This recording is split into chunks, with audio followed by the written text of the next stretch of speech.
You need to leave. Now." Adam Brown's voice was barely a whisper as he stared at the pregnant white woman standing in his kitchen, wearing nothing but his oversized Howard University t-shirt. This wasn't supposed to happen. Not like this. Not ever. Linda Brogdon, the Linda Brogdon, CEO of the billion-dollar tech company where he worked, stood barefoot on his worn Brooklyn apartment floor, her hand protectively over her swollen belly. The same woman who'd collapsed in the parking garage 12 hours ago. The same woman he'd carried to his couch because taking her to a hospital felt wrong. The same woman who was now looking at him with tears streaming down her face, about to say 3 words that would destroy everything. "Adam, it's yours." The room started spinning. His daughter Maya's backpack was on the counter. Her art project was drying on the table. His carefully rebuilt life was about to explode, and there wasn't a damn thing he could do to stop it. If you believe in second chances and facing the impossible, hit that subscribe button right now. Type "truth" and tell us where you're watching from, because what happens next will leave you speechless. This single father has no idea his entire world is about to change forever. This was Adam Brown's breaking point. But to understand how a simple act of kindness turned into the most complicated situation of his life, you need to know who Adam really was. And trust me, what Linda Brogdon was about to confess would test everything he thought he knew about love, loyalty, and starting over. Adam Brown wasn't just any software engineer working in Manhattan. At 32 years old, he was a widower, a single father, and a man who'd rebuilt his entire existence from the ashes of tragedy. 3 years ago, his wife Kendra died in a car accident on the FDR Drive, leaving him alone with their 5-year-old daughter Maya, in a city that suddenly felt too big and too cold. He'd moved them from their place in Harlem to a modest 2-bedroom in Brooklyn, Flatbush Avenue, where the rent was cheaper and the neighbors actually knew your name. Every morning, he'd braid Maya's hair, pack her lunch with the crusts cut off just how she liked, and drop her at PS 245 before catching the Q train to his job at Vanguard Tech in Midtown. Adam was brilliant with code, MIT graduate, top of his class, but he kept his head down at work. He showed up, delivered exceptional projects, and went straight home. No office happy hours, no networking events, no complications. His coworkers knew him as that quiet guy in the corner who could fix anything but never stayed past 5:30. What they didn't know was that Adam was terrified. Terrified of letting anyone too close. Terrified of Maya losing another person she loved. Terrified that if he opened his heart again, the universe would punish him for daring to want more than survival. His sister Shanice back in Chicago told him constantly, "You're living like a monk, Adam. Kendra wouldn't want this for you." But Adam couldn't hear it, wouldn't hear it. He had his routine, his daughter, and his carefully controlled world. That was enough. It had to be enough. Now, let's talk about the woman who just shattered that world completely. Linda Brogdon, at 35 years old, was everything Adam avoided: powerful, complicated, and dangerous to his peace. She was the CEO of Vanguard Tech, a self-made millionaire who'd clawed her way from a working-class town in Pennsylvania to the top of Manhattan's brutal tech scene. The press called her the Ice Queen of Silicon Alley. Forbes put her on their 30 under 30 list when she was 26. She'd built a company worth over $3 billion through sheer intelligence, ruthless decision-making, and an ability to outthink every man who underestimated her. But underneath that polished exterior, Linda was drowning. Her board of directors, old money white men who'd never wanted a woman in charge, were circling like sharks. The company's latest product launch had faced unexpected challenges. Competitors were gaining ground. And worst of all, Linda had a secret that could cost her everything. She was 6 months pregnant and had been hiding it with strategic blazers, camera angles, and sheer force of will. What nobody at Vanguard Tech knew Not her executive team, not her assistant, not the board members plotting her removal, was that the father of Linda's baby was sitting 3 floors below her corner office, writing code and trying to pretend that one night 6 months ago never happened. March 14th. The product launch after-party at that trendy Tribeca lounge. Too much champagne. Too much honesty about dead spouses and lonely penthouses, and the crushing weight of being strong all the time. One night where Linda Brogden wasn't a CEO, and Adam Brown wasn't a grieving widower. Just 2 broken people finding unexpected comfort in each other's arms. They'd made an unspoken agreement the next morning. It never happened. Linda went back to her executive meetings. Adam went back to his code. They passed each other in hallways like strangers, protecting themselves from the complication of acknowledging what they'd shared. But now, as Linda stood in Adam's kitchen wearing his t-shirt, her pregnant belly impossible to hide, that agreement was about to explode into 1,000 pieces. Here's what Adam didn't know yet. Linda hadn't come to his apartment by accident. She'd been on her way to find him when she collapsed in that parking garage, overcome by stress, fear, and the weight of carrying a secret that was literally growing bigger every day. Someone was threatening her. Anonymous messages with photos of her and Adam from that night. Pictures of her at a private doctor's office in New Jersey, threats to expose everything to the board. And here's what Linda didn't know. The person threatening her wasn't some random blackmailer. It was someone inside Vanguard Tech. Someone on the board who wanted her position badly enough to destroy her completely. Someone who was about to make both their lives a living hell. But as Adam stood there, frozen, staring at the woman carrying his child, none of that mattered yet. All that mattered was the choice he was about to make. Walk away and protect the safe life he'd built for Maya? Or step into Linda's dangerous world and risk everything? His job, his stability, his carefully guarded heart, for a woman and a future he never planned for? Adam Brown was about to learn that sometimes the most dangerous thing you can do is the right thing. And what happened over the next 2 weeks would test everything he thought he knew about courage, family, and what it really means to fight for the people you love. Because in a room full of Manhattan's most powerful people, this black single father from South Side Chicago was about to stand up and face down the entire system. And Linda Brogden, the woman who'd never asked anyone for help in her entire life, was about to learn that sometimes the strongest thing you can do is let someone stand beside you. This is their story, and it starts with 5 words that changed everything. Adam, the baby is yours. 12 hours earlier, Adam Brown had been having a perfectly normal Tuesday.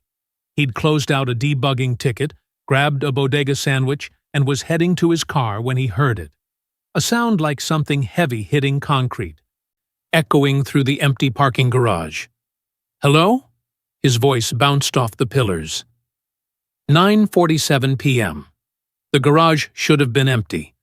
Then he saw them, a pair of red Louboutin heels lying sideways between a black Mercedes and a white Tesla, like someone had kicked them off in a hurry. Yo, anybody there? That's when he found her.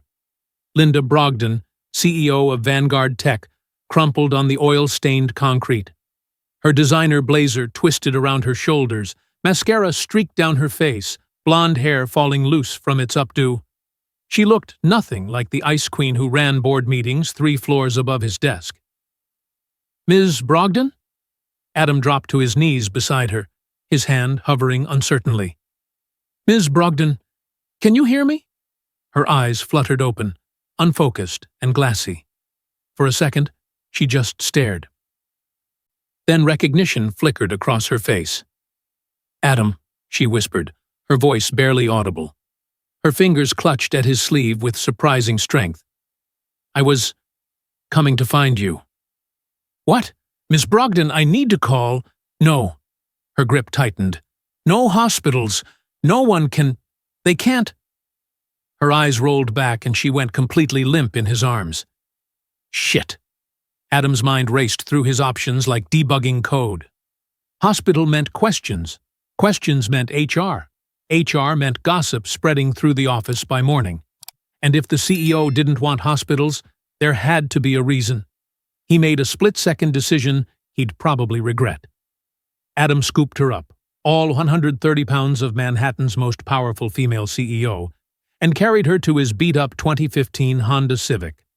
She was lighter than he expected, her head lolling against his shoulder as he fumbled with his keys. He laid her across the back seat as gently as he could, her breathing shallow but steady. "This is crazy," he muttered, pulling out of the garage. "This is absolutely insane. I was coming to find you." The words kept echoing in his head. Why? In 3 years at Vanguard Tech, they'd barely spoken 20 words to each other. He was just another engineer. She was the CEO who lived in a different universe. The drive to Brooklyn felt like it took forever. Adam kept checking the rearview mirror, making sure she was still breathing. Thank God Maya was at Zoe's for a sleepover. His apartment was clean enough. He could let Linda rest on the couch, make sure she was okay, call her a car in the morning. Simple, professional, no complications. He pulled up to his building on Flatbush Avenue, the streetlights casting orange shadows. As he lifted her out of the car, her blazer fell open. Adam's breath caught. She was pregnant. Obviously, undeniably pregnant. Maybe 6 months along, maybe more. And she'd been hiding it under those perfectly tailored blazers and strategic camera angles. But that wasn't what made his blood run cold. On her wrists were bruises, faint but visible, shaped exactly like fingerprints. Someone had grabbed her. Hard. Adam carried her up 3 flights of stairs and laid her carefully on his worn gray couch. He grabbed a blanket and covered her, then just stood there, staring at this impossible situation he'd brought into his home. His phone buzzed. "Maya." "Good night, Daddy." "Love you." Adam typed back, "Love you too." "Baby girl." He looked at Linda Brogdon, powerful, untouchable CEO, unconscious on his couch with bruises on her wrists and a secret pregnancy, and one thought kept running through his mind. What the hell have I just gotten myself into? Because something told him that when Linda Brogdon woke up, nothing in his carefully controlled life would ever be simple again. Linda woke to sounds that didn't belong in her world. Traffic from Flatbush Avenue instead of her penthouse's insulated silence, a neighbor's bachata music thumping through thin walls, the smell of coffee, cheap bodega coffee, not her usual intelligentsia order that her assistant picked up every morning at precisely 7:15. Her eyes snapped open. Wrong ceiling, wrong room, wrong everything. She was lying on a worn gray couch under a blanket that smelled like fabric softener and something else, something warm and masculine. Her hand immediately went to her stomach. Still there, still growing, still secret. Relief flooded through her before panic set in. Then she realized what she was wearing. A t-shirt, oversized, soft from 1,000 washes, with faded letters across the chest. Howard University. Excellence in truth and service. Not her Prada blouse. Not her Armani blazer. Someone had... No, she was still wearing her work pants. Just the shirt had been changed. Her stained blouse was folded neatly on the coffee table next to a bottle of water. "You're awake." Linda's head whipped toward the voice. Adam Brown stood in the doorway between the living room and what looked like a tiny kitchen, holding a glass of orange juice. He was wearing basketball shorts and a plain white t-shirt, his fade fresh, his expression careful and unreadable. The same man who'd found her in the parking garage? The same man she'd been desperately trying to find before everything went black. The same man from that night 6 months ago they'd both silently agreed to pretend never happened. "Where am I?" Her voice came out hoarse. "Brooklyn, my apartment. You collapsed in the parking garage last night, around 10. Adam stayed in the doorway, keeping his distance. "You said you didn't want hospitals, said no one could know. So I brought you here. My daughter's at a friend's house, so..." He trailed off, like he was still processing the insanity of having his CEO sleeping on his couch. Linda sat up slowly, her head spinning. She remembered now. The parking garage, looking for Adam. The panic attack that had been building all day finally overwhelming her. And before that, the message, the photo, the threat. "I left the t-shirt out because your blouse was ruined," Adam continued, his voice still carefully neutral. "Coffee stains. You were out cold, so I just left it on the table. Figured you'd change when you woke up." He paused. "There's orange juice, water. I can make eggs if you're hungry." Linda looked at him. Really looked at him. Adam Brown, senior software engineer, MIT graduate, widower, father. The man she'd spent exactly one night with in a moment of shared loneliness and too much champagne. The man whose kindness that night had felt like oxygen after years of drowning. The man she'd been avoiding eye contact with in hallways for 6 months, because looking at him made her remember what it felt like to be human instead of just a CEO. The man whose child she was carrying. "You have bruises," Adam said quietly. "On your wrists, shaped like fingerprints." Linda's hand instinctively went to her left wrist, pulling down the sleeve of his t-shirt. "It's nothing. It's not nothing." His voice was harder now. "You said you were coming to find me. Then you passed out. Someone grabbed you hard enough to leave marks. So, I'm going to ask you again, Ms. Brogdon, what's going on?" "Linda." The word came out before she could stop it. "If I'm in your apartment wearing your t-shirt at—" She glanced at the window, saw morning light. "What time is it?" "Little after 7. If I'm here at 7 in the morning, you can call me Linda." Silence stretched between them. Linda could hear everything in this apartment, every car passing outside, every creak of the building, the muffled conversation of neighbors above them. Her penthouse was soundproofed, isolated, a fortress 30 floors above the city. This place was alive, real, terrifying. "Linda." Adam took a step into the room, and she saw something shift in his expression. Recognition, understanding, fear. That night, 6 months ago, after the launch party, we both had too much champagne, too much honesty about dead spouses and being lonely. His eyes dropped to her stomach, then back to her face. "You said we needed to talk about March 14th. Linda felt her throat tighten. This was it.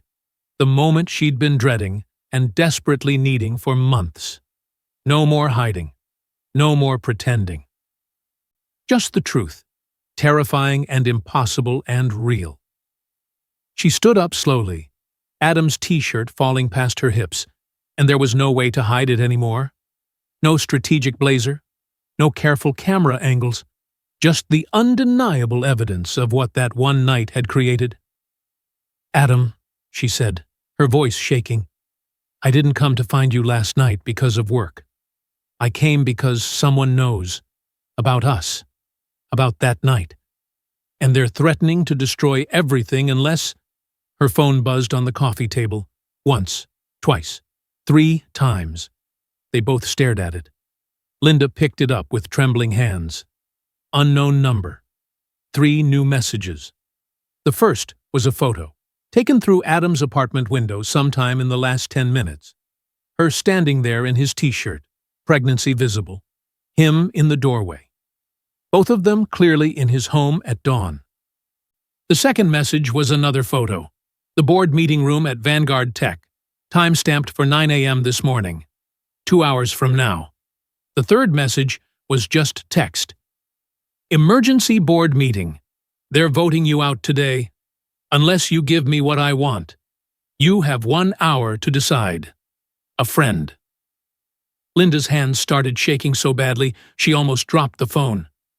Adam crossed the room in 2 strides, taking it from her, reading the messages. His face went dark with fury and something else. Fear. "Linda," he said slowly, "what is it they want? What could be worth threatening you like this?" She looked up at him, tears streaming down her face now, and whispered the truth she'd been carrying alone for 6 months. "They want me to name the father of my baby, publicly, in front of the board, in front of everyone." Her voice broke. "And Adam, the baby is yours. It's yours." Adam's coffee mug stopped halfway to his mouth. The words hung in the air like a verdict he couldn't appeal. "Say that again. The baby." Linda's hand moved protectively to her stomach. "It's yours, Adam. From March 14th. March 14th. The product launch after-party at that Tribeca lounge. Too much champagne celebrating the biggest client win in company history. Too much raw honesty about dead spouses and lonely penthouse apartments. One night where they weren't CEO and employee. Just Linda and Adam. Just two broken people who understood what it meant to survive loss. "I took 7 pregnancy tests," Linda said, her words tumbling out like she'd been holding them hostage for months. "Different brands, different days, all positive. I hired a private doctor in Jersey, paid cash, used a fake name.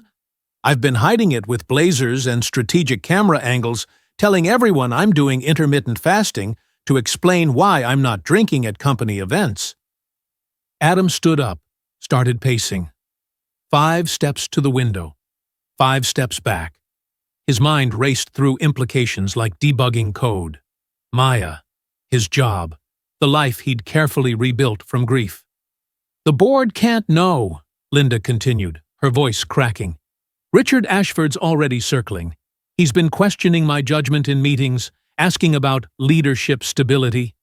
If they find out I'm pregnant, especially with," she gestured between them, "with an employee, they'll call it reckless, unprofessional. Proof I can't handle the pressure. Grounds for removal." Adam stopped pacing, turned to face her. "Why now? You've been hiding this for 6 months.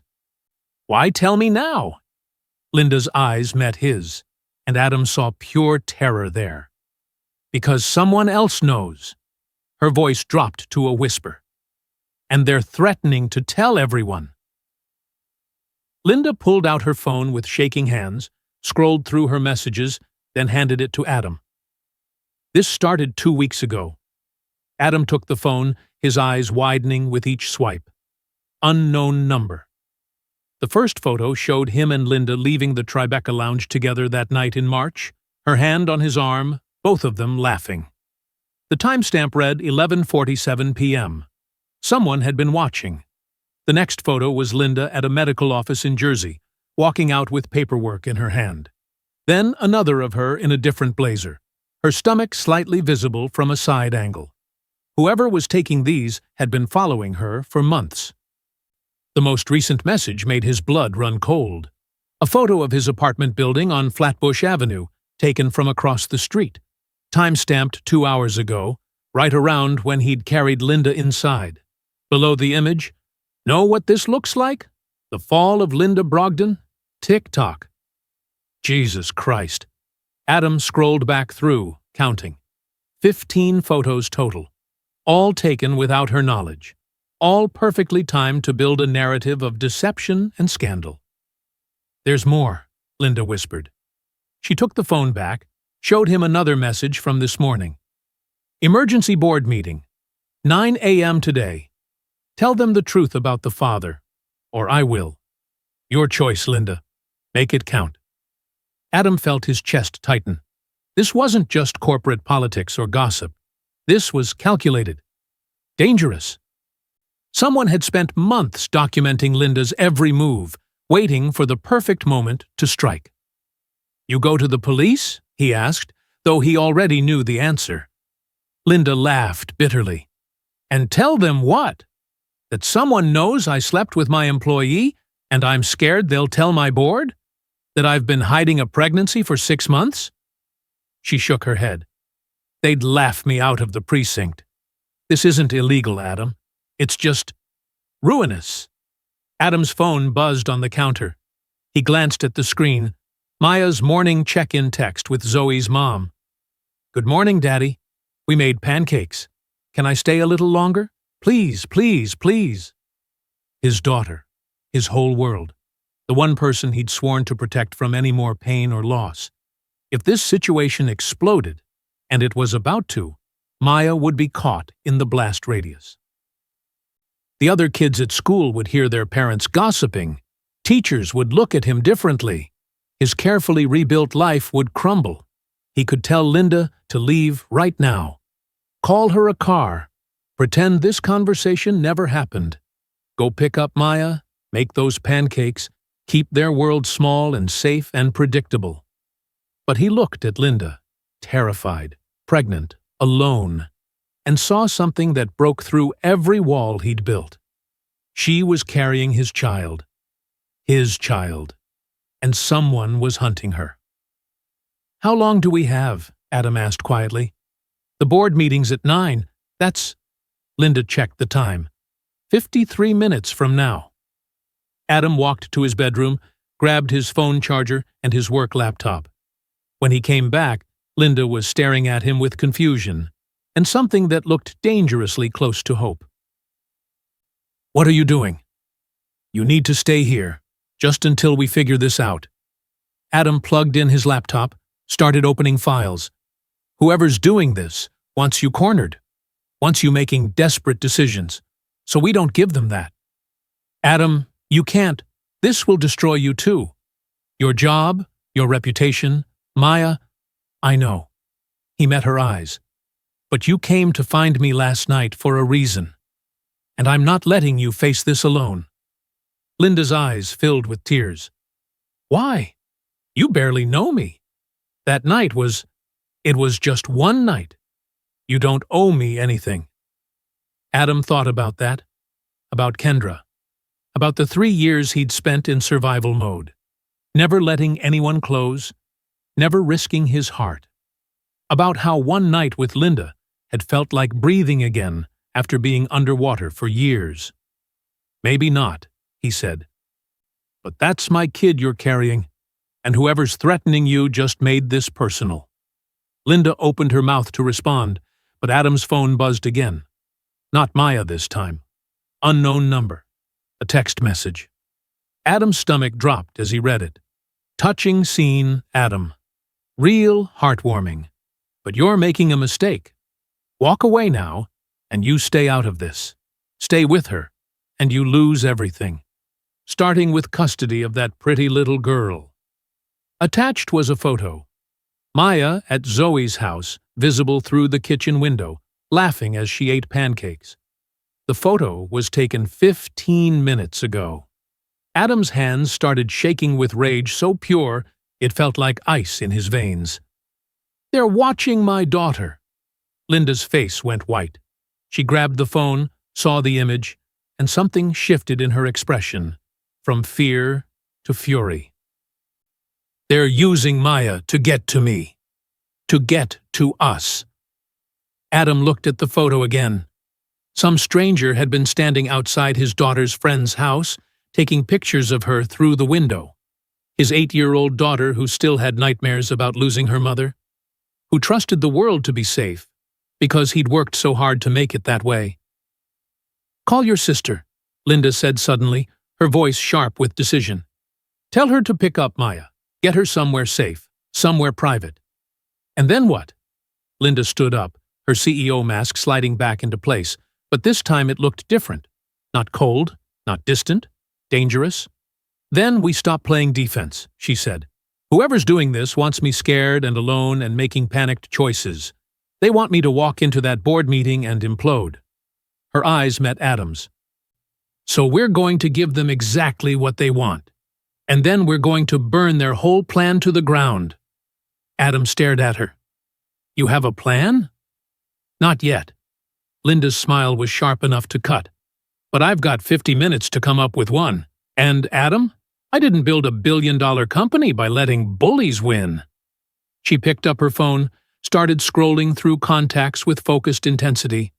Adam watched her, this woman he barely knew but had created a life with, and realized something. Linda Brogdon might be cornered, but cornered animals were the most dangerous. His phone buzzed one more time. Unknown number. See you at the board meeting, Linda. Both of you. This is going to be fun. And Adam understood with crystal clarity. Whoever was threatening them wasn't just trying to take Linda down. They were trying to destroy them both, and they'd just made the mistake of dragging his daughter into it. Adam pulled up to Zoe's house in Park Slope 20 minutes later, his mind still racing. Linda was back at his apartment making calls, trying to figure out who was behind the threats. Maya bounced out before he could even park, backpack dragging behind her, braids swinging. She climbed into the back seat, all bright eyes and energy, then immediately tilted her head. "Daddy, why do you look weird?" "I don't look weird, baby." "Yes, you do. You look like when Auntie Shanice told you she was dating that guy with the motorcycle." Her nose scrunched up, all tight in the face. Damn. 8 years old, and she could read him like code. Adam pulled away from the curb, trying to keep his voice casual. Just tired. Didn't sleep great. "You're lying."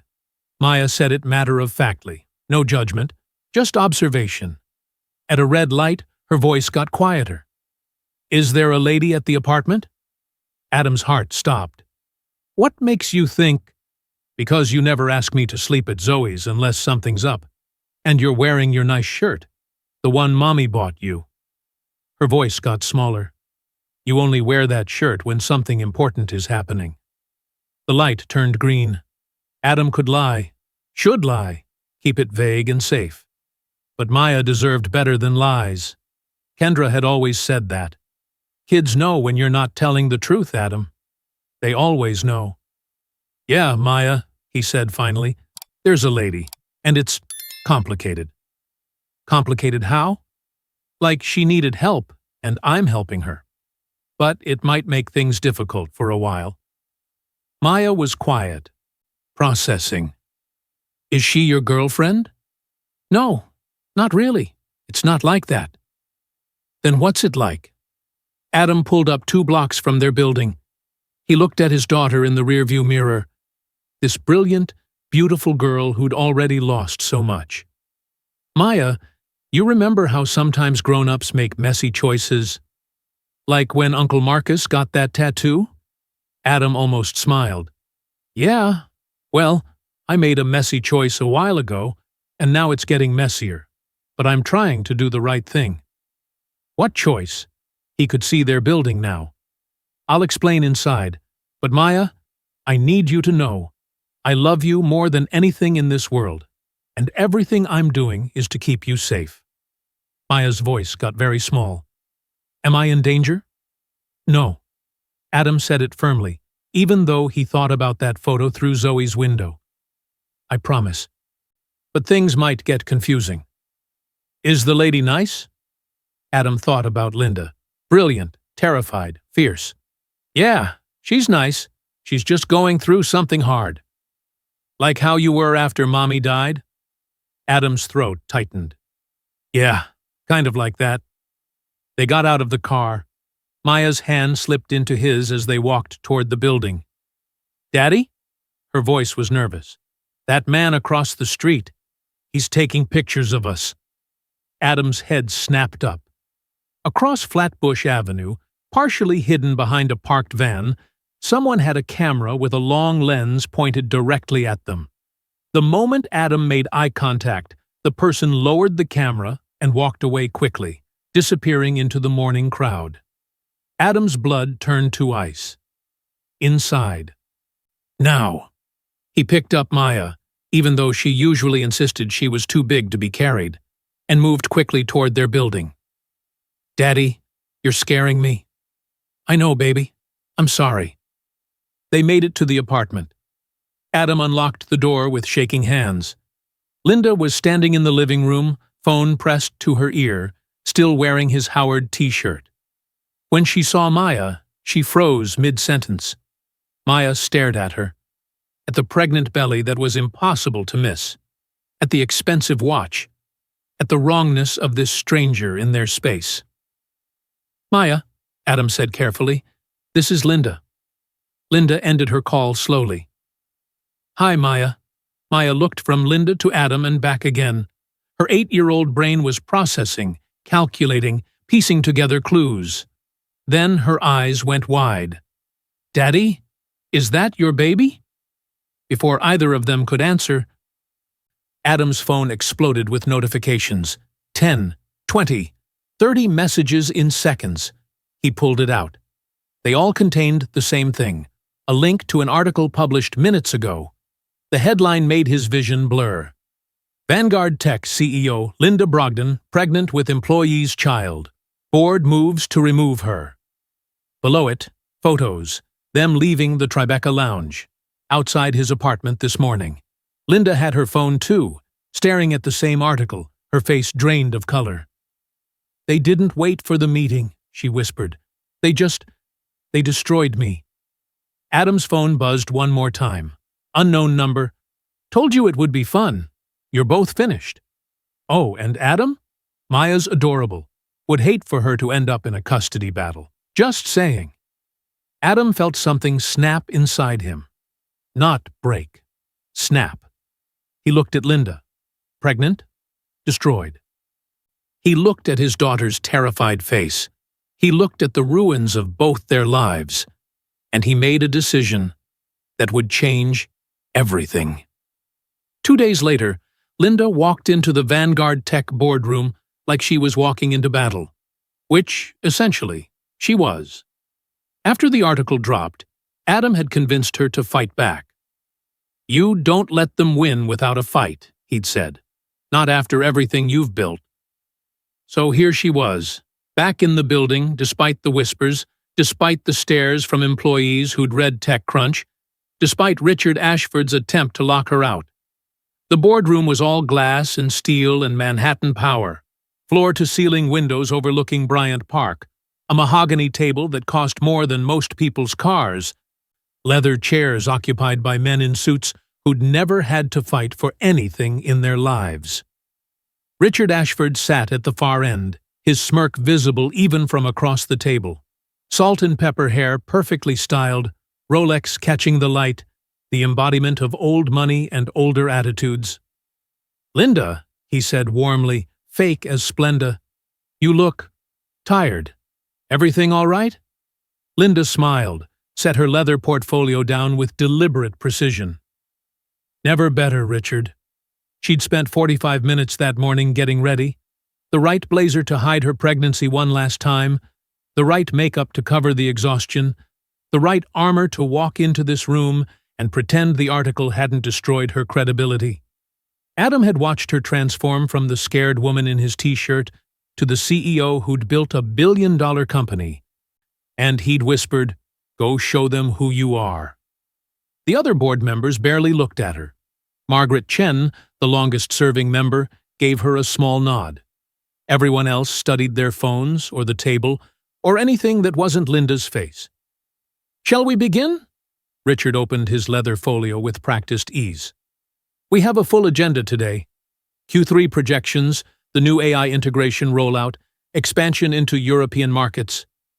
The meeting proceeded with brutal normalcy. Linda presented the quarterly numbers. Revenue up 23%. User acquisition exceeding targets. 3 major enterprise clients signed. She walked them through the AI product that would launch next month, the one she'd personally overseen for 18 months.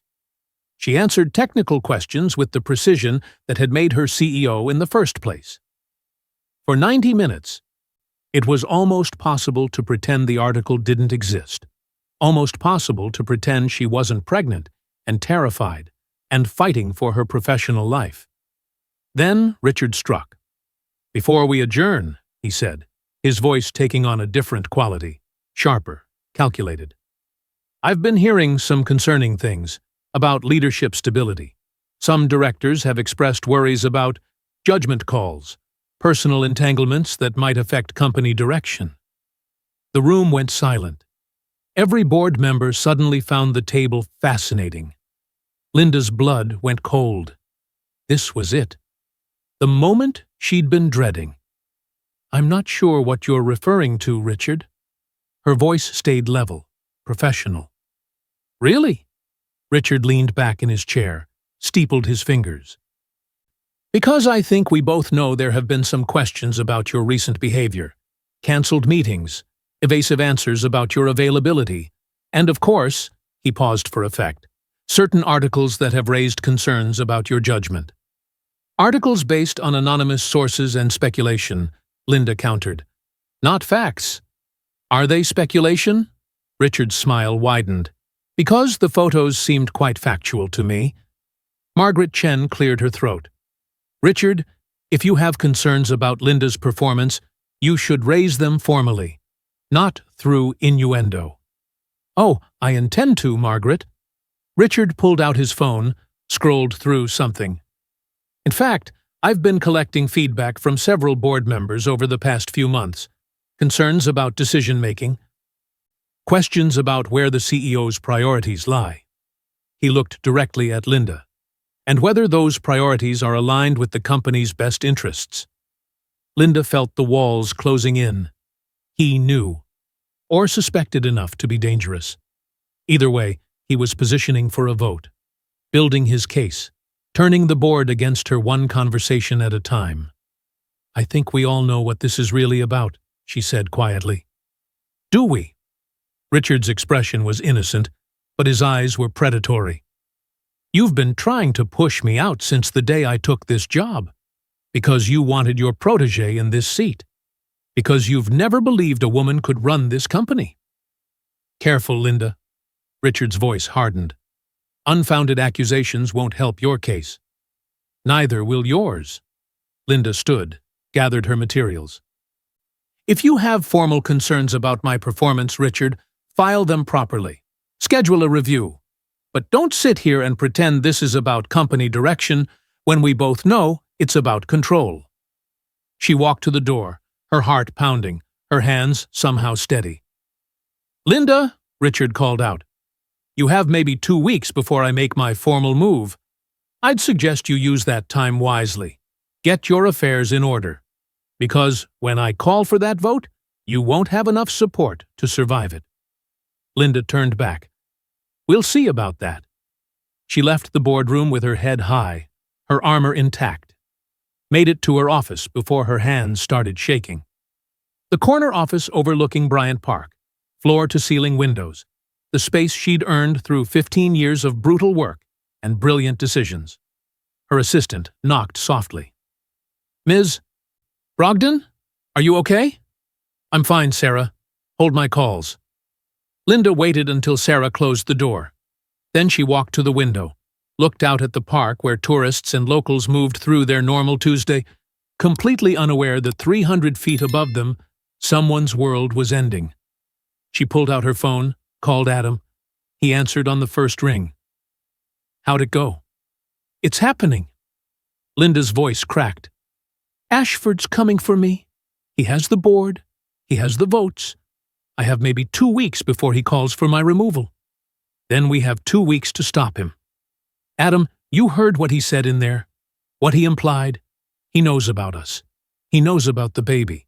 He's just waiting for the right moment to… Linda. Adam's voice cut through her spiral. Listen to me. You built this company from nothing. You survived every attempt to push you out. You're not losing it now.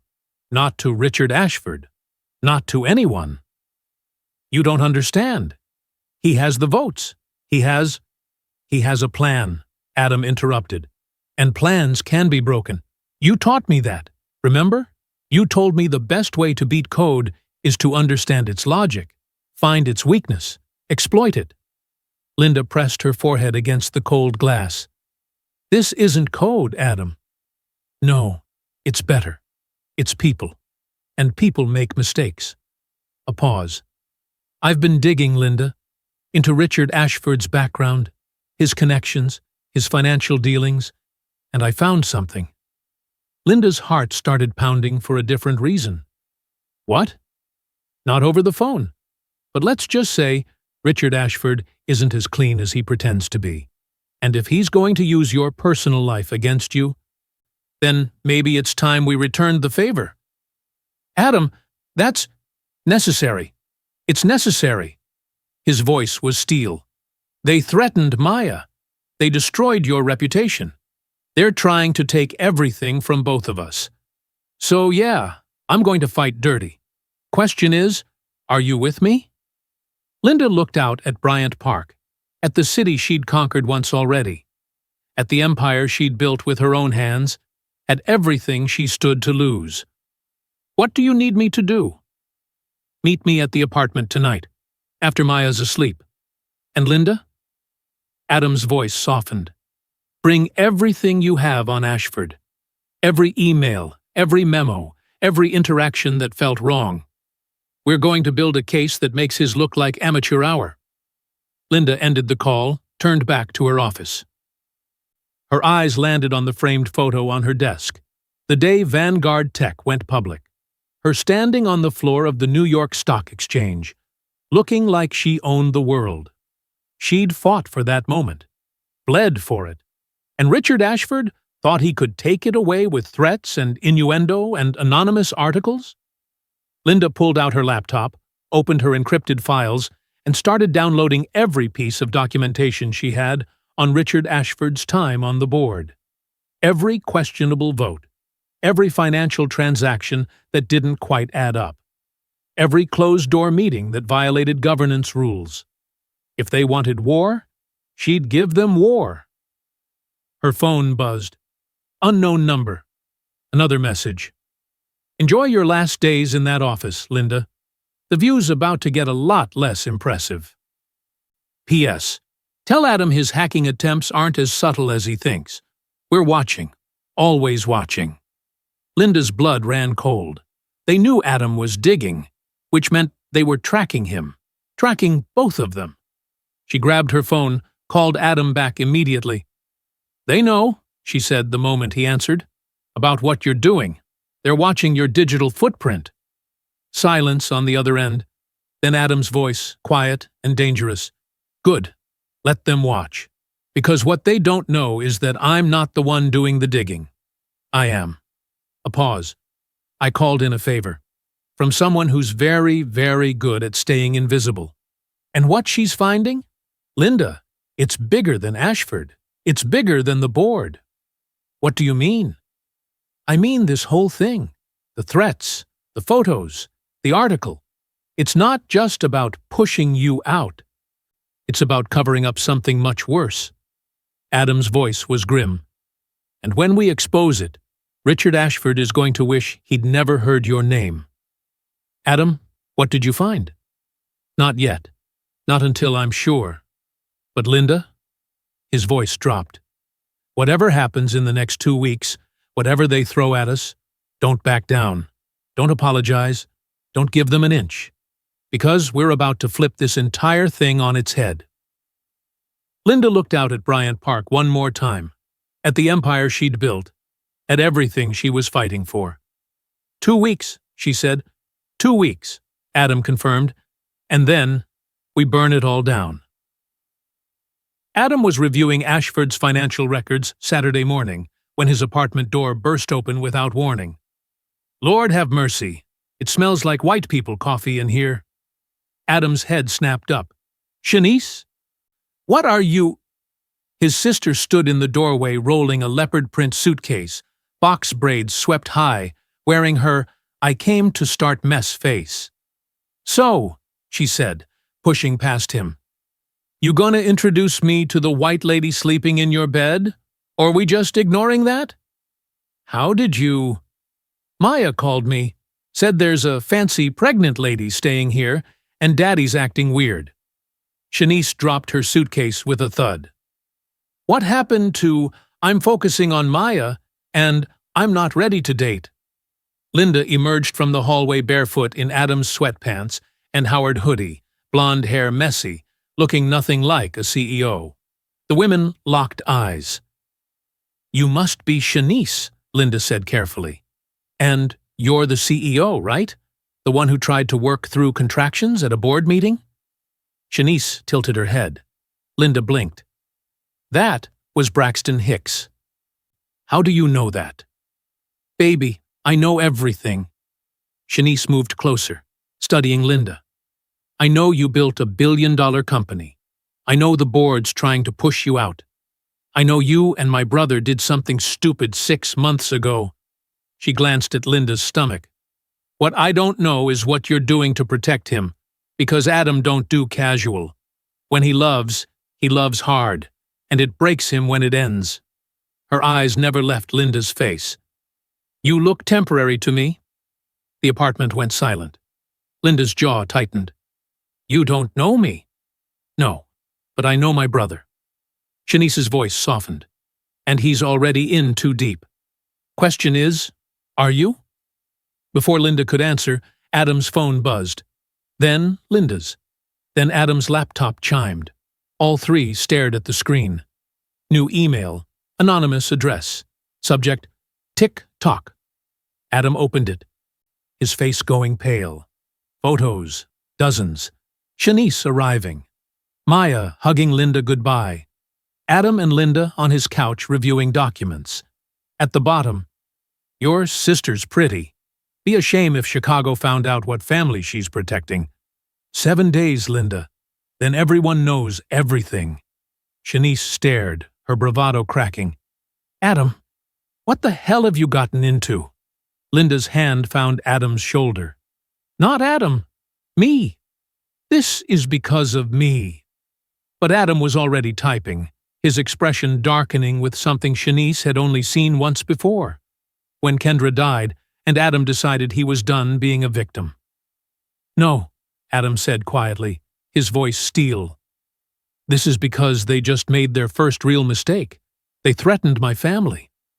He looked up at Linda, then his sister. And now? Now I'm done playing defense.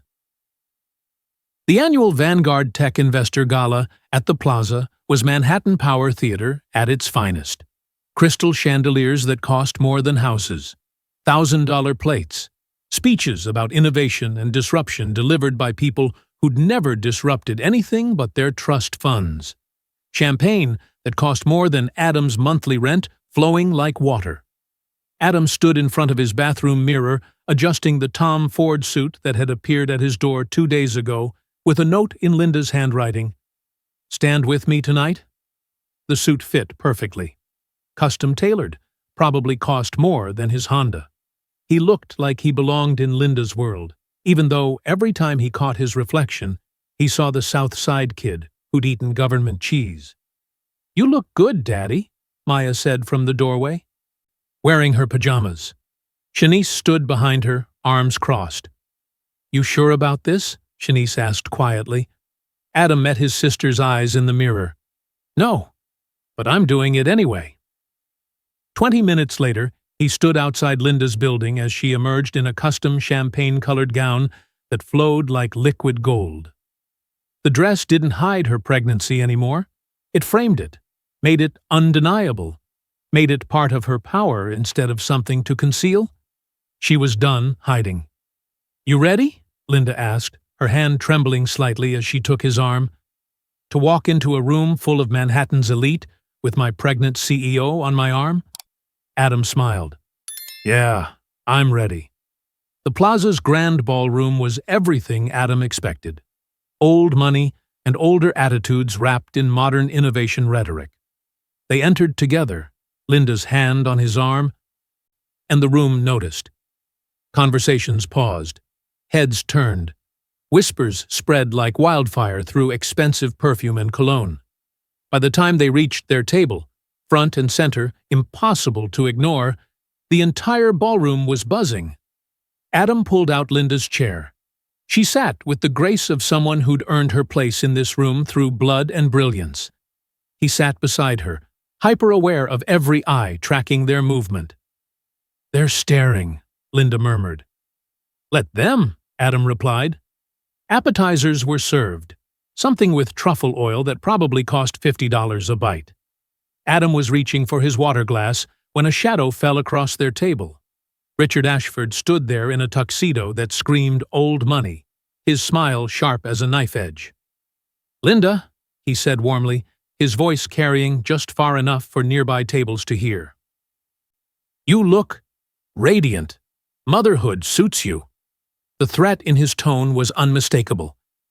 Richard. Linda's smile was equally dangerous. Ashford's eyes shifted to Adam. And Adam, is it? How unexpected to see you here. I didn't realize we were extending invitations to staff members. Adam's my guest tonight, Richard. Linda's hand found Adam's under the table, her fingers intertwining with his. I'm sure he is.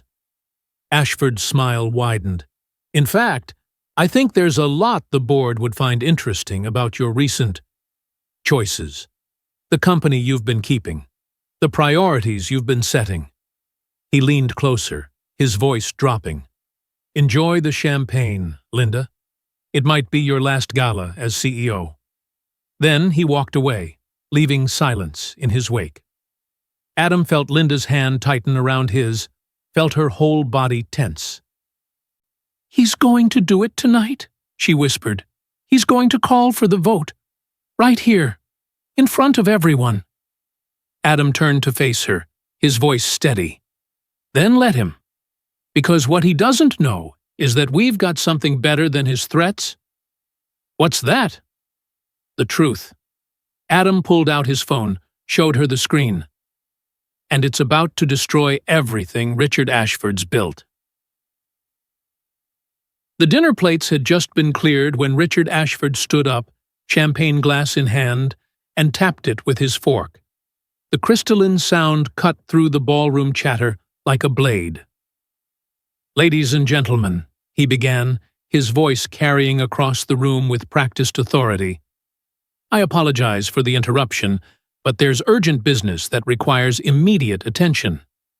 Linda's spine went rigid. Adam felt her hand grip his under the table. As some of you may know, Ashford continued, Vanguard Tech has always prided itself on strong leadership and ethical governance, which is why I'm calling for an emergency board vote. Right now. Right here. The room erupted in shocked whispers. Investors leaned toward each other.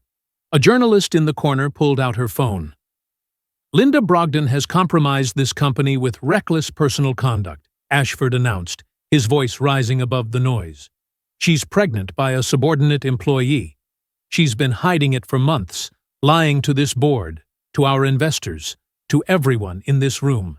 She's demonstrated the kind of judgment that makes her fundamentally unfit to lead this company.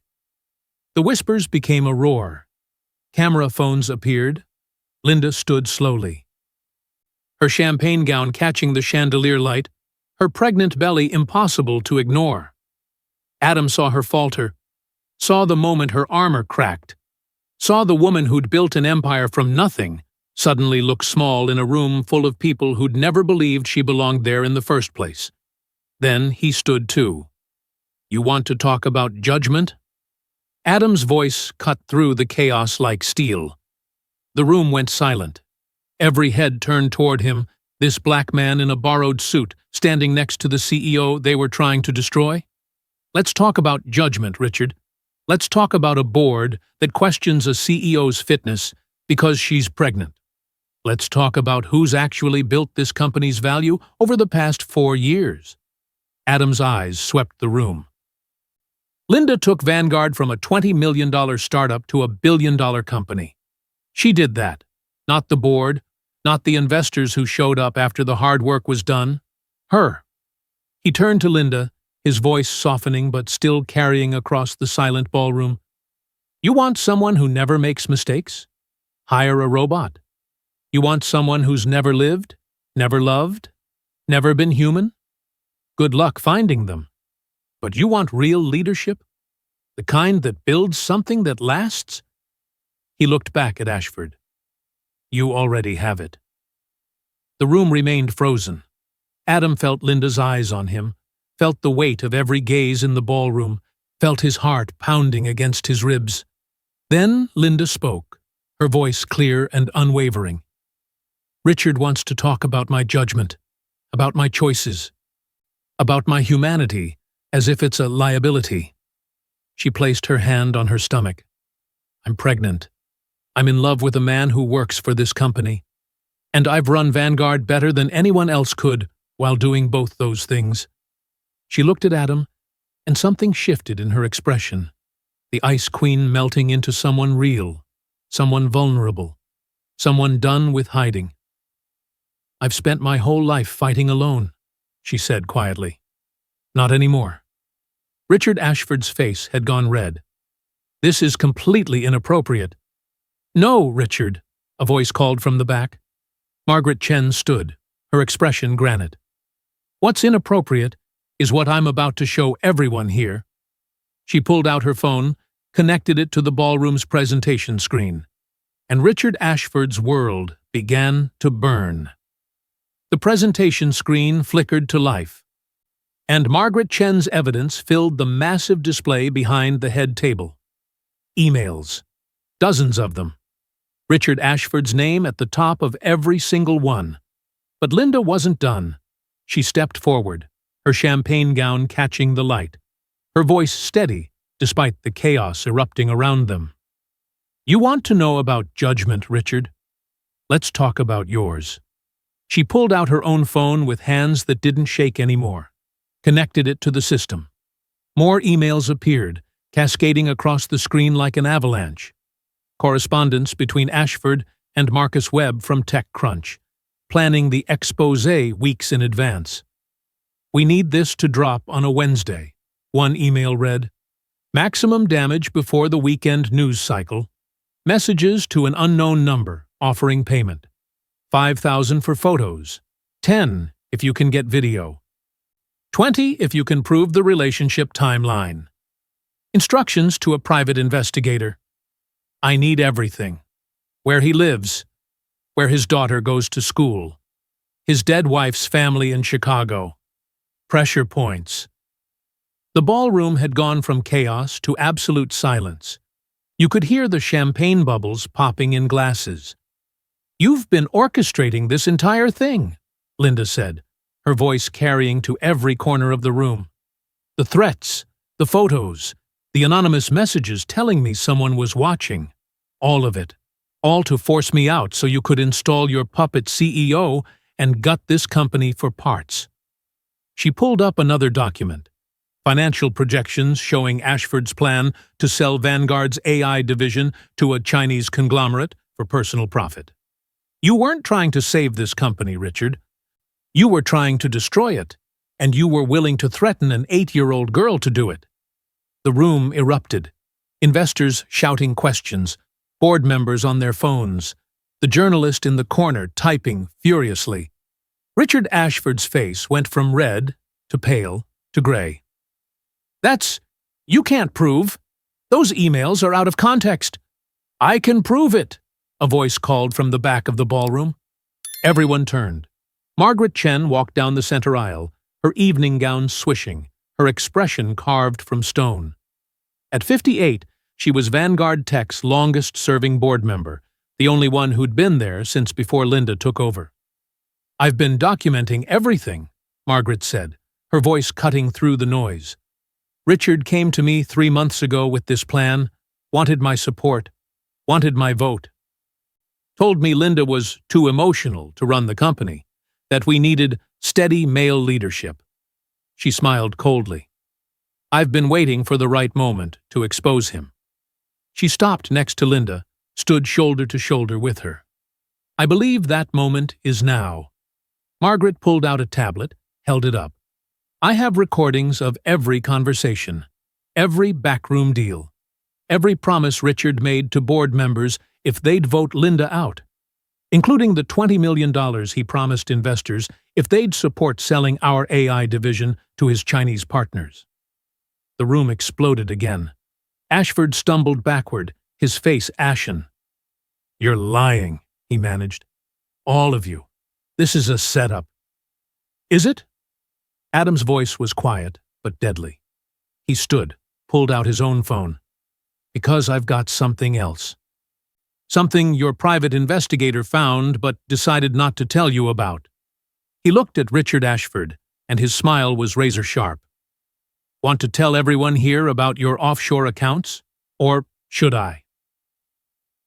The offshore accounts were the final nail. Adam displayed them on the screen.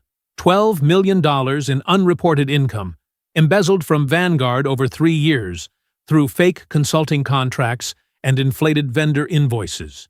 Richard Ashford tried to speak, tried to defend himself, but his voice was drowned out by the roar of betrayed investors and furious board members.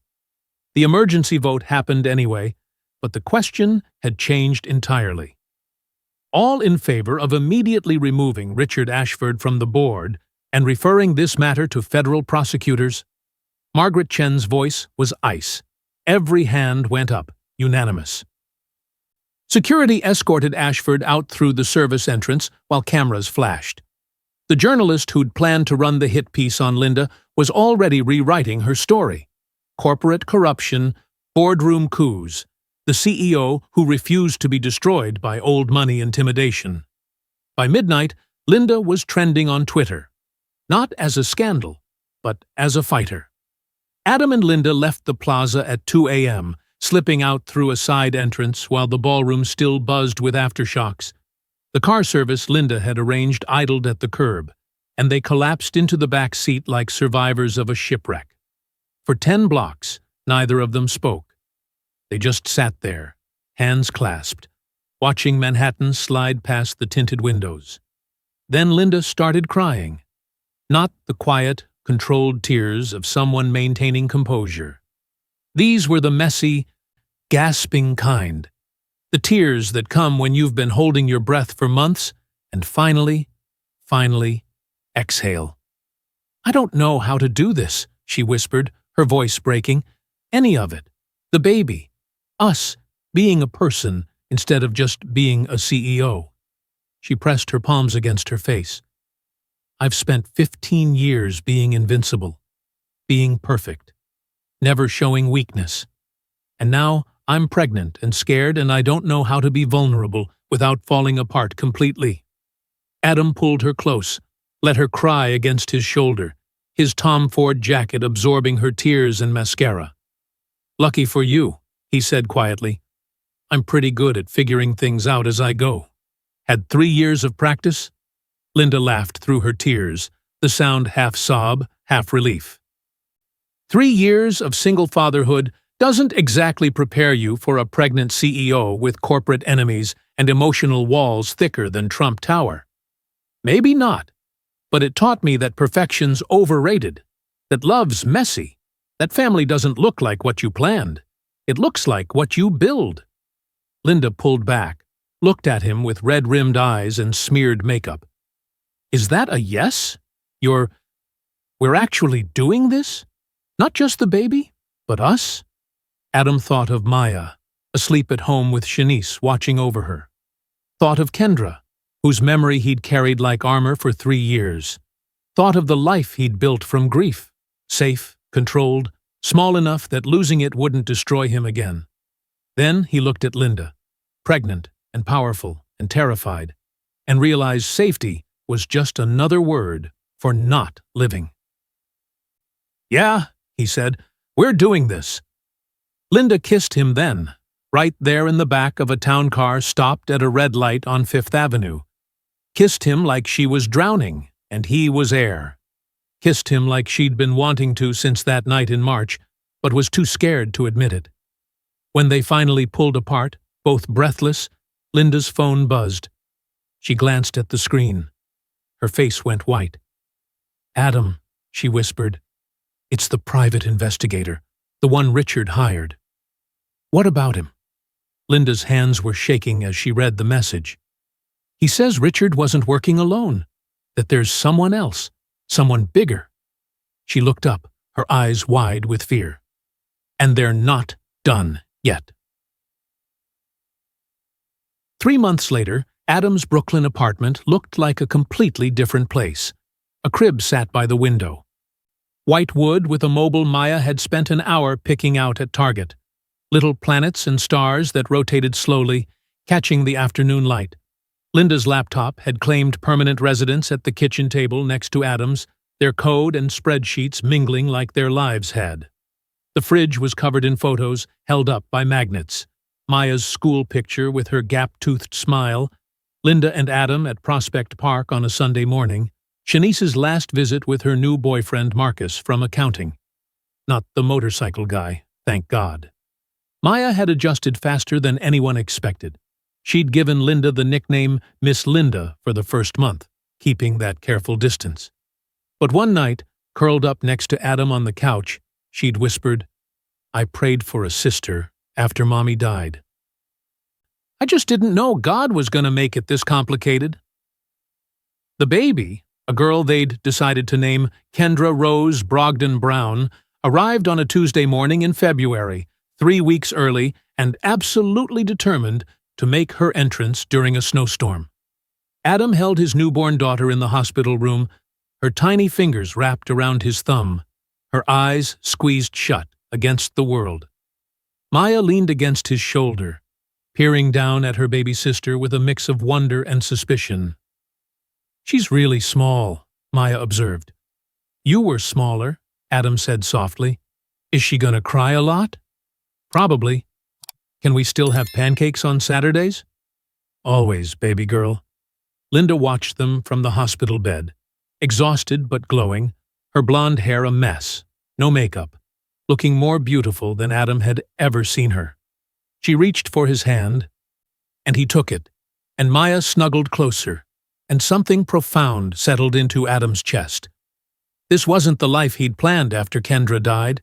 It was messier, more complicated, full of boardroom politics and cultural differences, and 2 strong-willed women who'd challenged him daily for 3 months. It was also fuller, richer, more alive than anything he'd imagined possible in those dark days after the accident. Love hadn't replaced what he'd lost. It had just made him brave enough to build something new. "Welcome to the family, Kendra Rose," he whispered, kissing his daughter's forehead. "Your big sister's gonna teach you everything. Your mom's gonna run the world. And your dad?" He smiled. "Your dad's just gonna try to keep up." Maya giggled. Linda squeezed his hand. Baby Kendra made a small sound. Something between a sigh and a yawn. This chaotic, imperfect, beautiful thing. This was home. You just watched Adam and Linda fight for their love, their family, and their future against impossible odds. You saw them stand up when the whole world tried to tear them down. You witnessed their courage when it would have been easier to walk away. But here's what breaks my heart. Most people will watch this story and do nothing. They'll feel inspired for 60 seconds, then scroll to the next video and forget Adam, Linda, Maya, and baby Kendra Rose ever existed. Don't be most people. If this story moved you, if you felt something when Adam stood up in that ballroom, when Linda finally stopped hiding, when Maya whispered her prayer, then hit that like button. Not for me. For every single parent out there fighting alone. For every woman told she has to choose between love and success. For every person brave enough to build something new from broken pieces. And subscribe, because their story isn't over. There are secrets still buried, threats still lurking, and the question of what really happened to Kendra that night 3 years ago, that answer is coming, but only if you're here to see it. This family deserves witnesses. Be one, like, subscribe, and tell me in the comments, would you have had the courage to stand up like Adam did, or would you have walked away?